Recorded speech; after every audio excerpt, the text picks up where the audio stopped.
G'day there, Andre. Hopefully you've been well since our Taupo visit. Wanted to do this short walkthrough of your social media accounts and perhaps show you what you could be missing in terms of how to maximize this captive audience that we have here in isolation. Hopefully you find this valuable, and we'll see you on the other side. Well, hello there, and welcome to your social media pages. Now, I've made this personalized video for you on the assumption that, one, you understand social media works, i.e. if you post content, then you know that you get engagement for you and your business, and then you grow your business from your online presence. I've also made the assumption that you want to grow your business. And number three, that you want to get to your business goals faster than traditional client acquisition methods.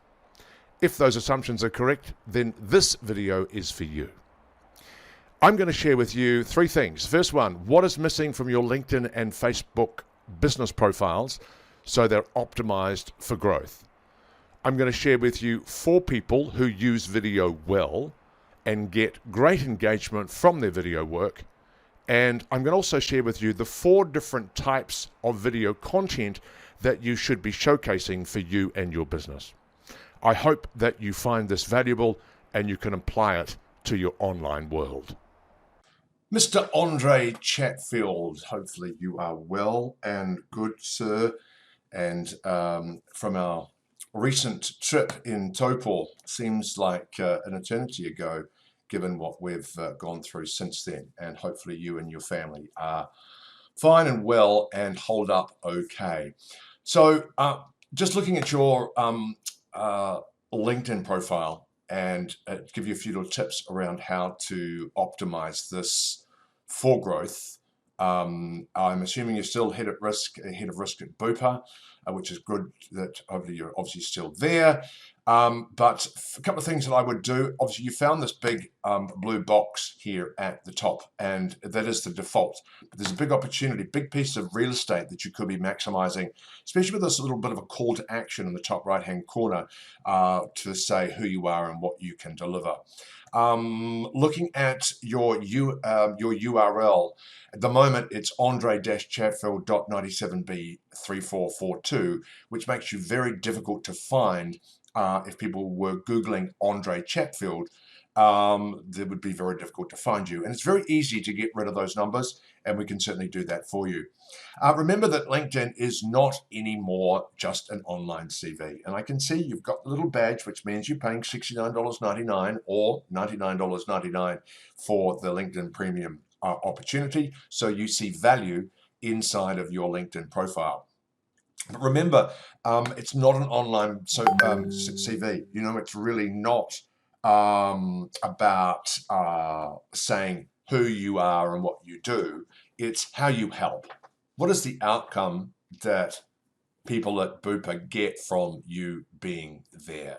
So if you use the James Kemp or the Sam Ovens kind of approach, which was I help X, as in the people you work for or your customers, deliver Y, what they get, and then so I help X get Y through Z, and that's a really great way to position yourself, because most people, when they land on your profile, all they're ever going to see is this top half here. In terms of your again, it looks a bit like an online CV. I'd like to hear a little bit of your story. Remember, LinkedIn is about people buying people, not just what you do. And people just default to, I've got to stick to business. So I would like to hear a little bit of a story, and I'll show you some of the people who do that really well. In terms of your activity, again, I see that you're on LinkedIn, which is good. 5 days ago and 4 days ago. So you are there. But we go over to the posting department and you don't have too much to say. Good to see you doing a kudos post, and we're going to get to that as well. So there's just a few things in terms of things that you can do in terms of your LinkedIn profile to optimize it, make it look a little bit more zhuzhy. One other thing I noticed, like they talk about in curriculum vitae, is you really only need to go back 10 years. I don't think you need to go back to, as I did in the opening sequence, right back to 1986. It's not really relevant anymore. Want to talk to you about the 4 different types of content that you could be producing, and you've already produced one of them, albeit a long time ago. And remember, and then I'm going to show you 4 people who do that very well. Some of them you may know, they're in New Zealand, some of them, one of them is in America. The first one, and I think this is where you have a great opportunity, and that is in the area of education. That is one of those pillars, education, and we're going to look at somebody who does that really well, and his name is Glenn Marvin. And you can see immediately that area at the top of your profile. We also look at his story. You know, when I was 16 years of age, I nearly died of an operating table. Telling a story. But you've got so many stories, and I'm listening to a whole bunch of them sitting around in Topol in February. You must have some cracking stories that could introduce why you do what you do. Anyway, let's get into Glenn and some of his educational content. And you'll see immediately, obviously now we're dealing with COVID-19, so he is pivoting to solve those problems. As a digital marketing coach, he provides educational content by interviewing other people to help them grow, help them get out of the situation. And he uses video very well and getting some reasonably good numbers. Although for most people starting out doing video, I never look at those vanity metrics because it will, you really don't get those high numbers until you consistently put yourself out there week in, week out. As you can see, lots of educational content, some content about the individuals as well, and some personal stuff.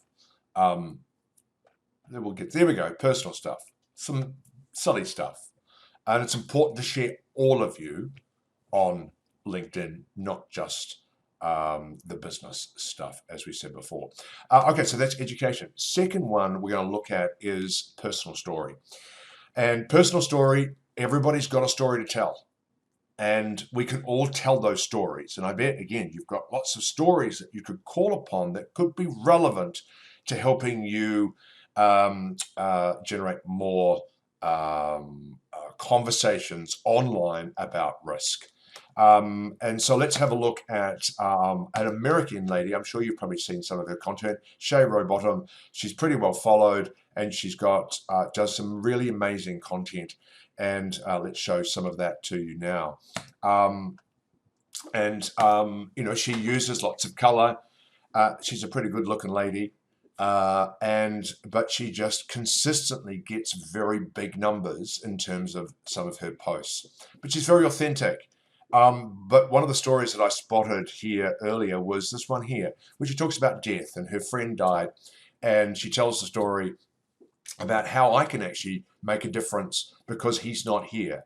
And again, some great engagement, some great numbers, and sharing all of her vulnerability, and willing to tell all of those stories. And you look at some of the other ones, and yeah, 15,000, 113,000, she's getting great engagement because she tells personal, relatable stories.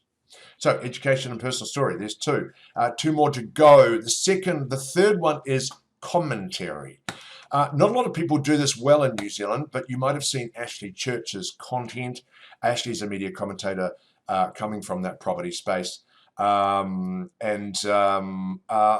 What he does is typically what most people do in terms of when they see something in media and they go, oh, I'm going to copy that link and post it. And they go, you know, my audience will think I'm so blimmin' clever for posting that content. That's not really the smart way to do commentary posts. What we really want to do is, let's say, family first. This is, let's look at something that he's posted. Here was, let's look at, roll down a little bit here, something from Stuff, right?